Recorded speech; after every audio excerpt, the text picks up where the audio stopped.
ছাত্রদের সামনে এখন রাস্তা একটা, অনেক ছাত্রদেরকে কোণঠাসা করে রাখা হয়েছে। ইভেন হাসনাত সার্জিসও এখন কোণঠাসা এই মাহফুজ আর আসিফদের কাছে, তারা এখন ক্ষমতার ভোগ করার মধ্যে আছে।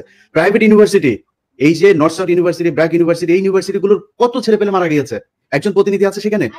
মাদ্রাসার স্টুডেন্টরা মারা গিয়েছে, তাদের কোনো প্রতিনিধি আছে? জামাত বিএনপির লোকজন মারা গেছে, তাদের কোনো খবর আছে? মনে হচ্ছে এই আসিফ, নাহিদ আর মাহফুজ তিনজন মিলে বাংলাদেশ স্বাধীন করেছে। মাহফুজ কোন জায়গায় ছিল? মাহফুজ মাঠে কোথায় ছিল? আমরা এটা দেখতে চাই, ভিডিও ফুটেজ দেখতে চাই। মাহফুজ মাঠের কোন জায়গায় ছিল? সামনাসামনি সে ফাইট করেছে? কোথাও ছিল না। আচ্ছা, তিনি এখন মাস্টার মাইন্ড হয়ে গিয়েছেন।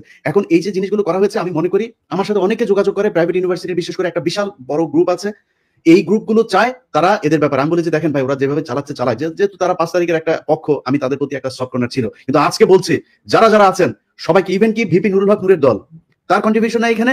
আছে নাকি? নূরের কোনো কিছু আছে নাকি? আমি বলি ভাই, আমি আমার কথা বলি, আপনার কথা বলি, বলেন কষ্টের কথা আজকে বলি। আজকে যেহেতু আলোচনা এসছে নতুন করে, আমার নামে মামলা আছে, এই মামলাগুলো সরানো উচিত না?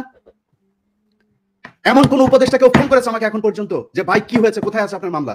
আসিফ নজরুলের ওই নারী কেলেঙ্কারি করবো, তখন আসিফ নজরুল ফোন করে, ইলিয়াস আপনার কি আছে আমার একটু দেন। আরে বেটা, তোর কাছে আমার দেওয়া লাগবে না, তুই আগে চাইছিস আমার কাছে? আগে চাস নাই কেন? আগে যদি চাইতি তাহলে তোর আমি দিতাম। এরপরে আজ পর্যন্ত কেউ করে নাই, কেউ করে নাই। আমরা এটার কোনো পক্ষ না, আমাদের কাছে জিজ্ঞেস করার প্রয়োজন। আমাদের কোনোদিন একটা ফোন করে তো কোনো মন্ত্রণালয় থেকে ফোন করে বলে নাই যে ভাই আপনারা, আপনাদের প্রতি কৃতজ্ঞতা, এটা চেয়ারটা তো পাইছি, বসে গেছে, চেয়ারকে এমনি এমনি হচ্ছে নাকি? এই বাংলাদেশে আজকে যে মানুষের যে ভারত বিরোধী যে মনোভাব, এটা ইলিয়াস, পিনাকি, কনক স্যার তারা তৈরি করেছে, এই জন্য হয়েছে। এত সহজে আসে নাই। যে সময় আপনারা কথা বলতে পারেন নাই, যে সময় কনক স্যারের বোন জেলখানায় ছিল, সেই সময় আপনারা কই ছিলেন? কোথায় ছিলেন? কি ছিল? একটা পোস্ট করতে পেরেছেন ফেসবুকে? এখন মুখ বড় করে অনেক বিএনপির নেতাও বলে ফেলেন যে বাইরে বসে কিছু মানুষ খায়া দেয় কাম পায় না। এই কথাটা 7 মাস আগে বলতি, তাইলে বুঝাইতাম। 7 মাস আগে বলিস নাই কেন?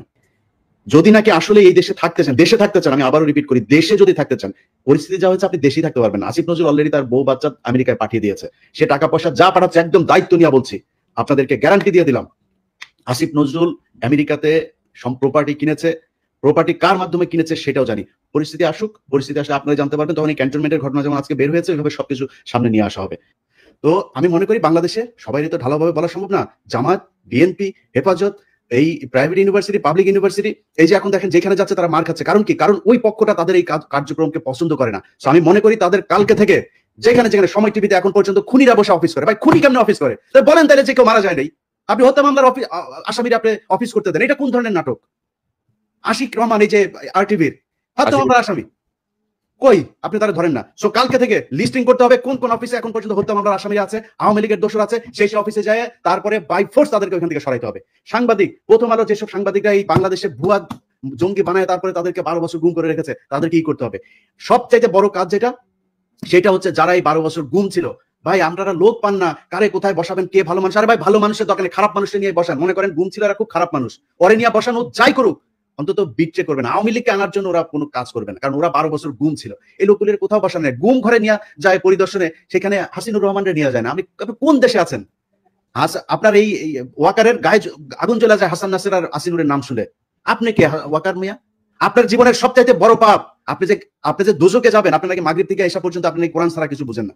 আমাদেরকে বুঝাই গেল ভাই, আজকে বলি নামটাম না বলি, আমার আর কনক ভাইরা আর্মির প্রতিনিধি দল এসা নিউ ইয়র্কে এসে বুঝাই গেল, উনি মাগরিব থেকে এসা পর্যন্ত কারোর সাথে দেখা করেন না, কোরআন শরীফ পড়েন। এইভাবে নাকি কেমন পরে চশমা চোখে দিয়ে এইভাবেও দেখা গেল, একদম সামনে বসা। আমরা বিশ্বাস করলাম। আমরা কিন্তু তারপর থেকে পিনাকি দাদার কাছে আমি মাপ চাই আজকে। পিনাকি দাদা আমারে বলছে যে তুমি ইয়ারে কেন করলা, ওয়াকারে কেন ব্ল্যাঙ্ক সাপোর্ট দিলা? আমাকে দাদা ইয়ে করেন, দেখেন বিডিআর এটা নিয়ে ভালো একটা রেজাল্ট আসবে। ফারাবির এখন পর্যন্ত ছাড়ে নাই। আমার বললো ইলিয়াস আপনি কি চান? আমি বললাম আমি চাই বাংলাদেশের আলেমগুলো, যে আলেমরা, যে ছাত্রদল, ছাত্র শিবির, যেই ইয়েগুলো লোকগুলোকে শেখ হাসিনা 12 বছর জেলে পাঠিয়েছিল, তাদের সবাই ছাড়বেন। ফারাবির নাম ধরে বলেছে, ফারাবির এখন পর্যন্ত ছাড়ে নাই। তো পিনাকিদার কথা সেদিন না শুনে আমার ভুল ছিল, আজকে বুঝতে পারলাম। এই জন্য পিনাকিদার কাছে সরি। অতএব এই জায়গাগুলো ঠিক করতে হবে। আমরা কারোর আর বিশ্বাস করি না। আবার ফের সেই জায়গায় আসতে হবে। যারা আছেন কালকে থেকে লিস্টিং করতে হবে, লিস্টিং করে তারপরে ঠিক করতে হবে কোথায় কোথায় কোন কোন অফিসে আওয়ামী লীগের দালাল আছে। দল নিষিদ্ধের আগে এদেরকে আগে এখান থেকে সরাইতে হবে। নাইলে যারা এখন এই যে আওয়ামী লীগের লোকজন দেখেন, বিএনপির ভাই এবং জামাতের ভাইদের বলি, তারা এখন আপনাদের দলে যাওয়ার জন্য পারাপারি করে না, কালকে দেখবেন সবার আগে আপনারা ধরবে। অতএব জামাত, বিএনপি, কোনো দলের মধ্যে কোনো ভাগাভাগি নাই। আপনাদের ভেতরে রাজনৈতিক সমস্যা থাকবে, খুনোখুনি হবে, মারামারি হবে, সব হবে, এক জায়গায় এক হইতে হবে। সেটা হচ্ছে আওয়ামী লীগ বাংলাদেশে কোনোভাবে পুনর্বাসিত হইতে পারবে না। ব্যাস, এই জায়গায় আর কোনো কিছু নাই। সবাই প্রস্তুতি নেন, আবার বিপ্লব শুরু হবে ইনশাআল্লাহ। দাদা, আপনার কোনো মন্তব্য?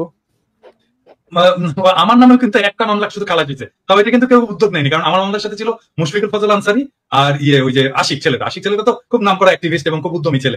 ও নিজে এটা করছে, সেই জন্য ওর সাথে সাথে আমার মামলাটা খালাস হয়েছে। কিন্তু আমার অন্য মামলাগুলো কিন্তু কোনোটাই খালাস হয়নি, সবগুলোই আছে। আরে আমাদের তো একই অবস্থা, আমার তো বোধহয় মামলা 4টা না 5টা, তার মধ্যে একটা গেছে রাষ্ট্রদ্রোহ, যেটা তারেক রহমান সাহেব 1 নম্বর আসামি। ওইটা তো গিয়েছে কারণ হচ্ছে 21 টিভির চেয়ারম্যান ওইটার আসামি ছিল, ওনারা যেহেতু কাজ করে যায়, নাহলে হয়তো ওইটাও যাইতো না। আচ্ছা, এই যে টাকা পয়সা নিয়ে করছেন, এটা নিয়ে বাঁচতে পারবে না। কি করতে হবে? যেটা করতে হবে সেটা হচ্ছে এই যে হত্যা মামলার আসামিগুলো আছে না, এটার উপর আপনাদেরকে সবার আগে এমফেসিস করতে হবে। আপনারা যারা আহত হয়েছে না, তাদের চিকিৎসার জন্য সর্বোচ্চ করতে হবে। যারা নিহত হয়েছে তাদের পরিবারকে খুব দ্রুত বড় অঙ্কের রাষ্ট্রীয় কোষাগার থেকে তাদের জন্য করতে হবে। এর আগে আমি বলেছি, পিনাকিদা বলেছে, আমরা একদম স্পষ্টভাবে যে যদি আপনার টাকার প্রয়োজনে, ফান্ডের প্রয়োজন, আমাদেরকে বলেন, আমরা ফান্ড কালেক্ট করে দেবো। বাংলাদেশের মানুষ এই জুলাইয়ের যে শহীদ, তাদের জন্য তাদের সর্বোচ্চ স্যাক্রিফাইস করতে রাজি আছে। আপনাদের কারণে মানুষ সেগুলো নিয়ে কথা বলেনি, কারণ আপনারা তোলেনি না। মাঝখানে একবার কষ্টের কথা বলি, মাঝখানে একবার এরা পঙ্গু হাসপাতালের সামনে গিয়ে দাঁড়াইলো। আমি একজন ছাত্র উপদেষ্টাকে, সমন্বয়কে আমি বললাম যে ভাই, এই মানুষগুলো এখনো পর্যন্ত আমাদের মিডিয়াতে কথা বলে তারপর চিকিৎসা নিশ্চিত করতে হবে। সে আমার কি জবাব দিচ্ছে জানেন দাদা? সে আমারে বলে যে ভাই, এরা হচ্ছে উপদেষ্টা হইতে চায়, বুঝছেন? এরা উপদেষ্টা হইতে চায়, এদের অন্য ধান্দা আছে। যে কোনো ডিসেন্ট ভয়েসকে, যে কোনো প্রমিনেন্ট ডিসেন্ট ভয়েসকে বলা শুরু করে আর কি, যে উপদেষ্টা হইতে পারেনি জন্যই এরকম এগুলি করে। তো আমরা এই বিডিআর হত্যাকাণ্ড নিয়ে ধরেন যে কাজগুলো করা হয়েছে, সেনাবাহিনীর পক্ষ থেকে এখনো পর্যন্ত যেই কারণে বিভিন্ন জায়গায় তাদের লোকজন বিভিন্ন লোকজনকে থ্রেট করে, একজন আলেম তাকে জামিন দেওয়া হয়েছে 2000 আপনার মানে এখন থেকে 9 বছর আগে। তারাবি নামাজ পড়ে সে যে বাড়িতে যাচ্ছে, তারে ফলো করে করে তারপরে বাড়িতে ঢোকার সাথে সাথে তারে ধরে নিয়ে আসছে। 16 বছর বয়স একজন হাফেজ। আচ্ছা সরি, আমি ইলিয়াস এখানে একটু ইন্টারাপ্ট করি তোমাকে, কারণ এটা আমাদের ইন্টারনাল আলাপ, যেটা আমরা বাইরে বলিনি এখনো। আমি তোমাকে বলছিলাম যে আলেমদের যারা, আমি কিন্তু বেশ কিছু আলেমের মামলা ডিসমিস করার জন্য আমি নিজে ব্যক্তিগত উদ্যোগ নিয়ে কাজটা করছি, পিপিদের সাথে কথাবার্তা বলে। এবং এই লিস্টটা একটু প্লিজ করো তুমি। আমার সাথে কালকে রাতেই আমার সাথে আলেমদের একটা প্রতিনিধির মিটিং হবে। আপনি চাইলে আমি আপনাকে তাহলে সেখানে রাখতে পারি। আমাকে রাখো, লিস্টটা দাও। আমি নিজে আমি এখানে ভলান্টিয়ার করতে চাই এবং আমি ওনাদেরকে হেল্প করতে চাই। গ্রাউন্ড লেভেলে দরকার হলে আমি কথা বলে যেভাবে হোক এই ভুয়া মামলাগুলো থেকে তাদেরকে বের করে নিয়ে আসা।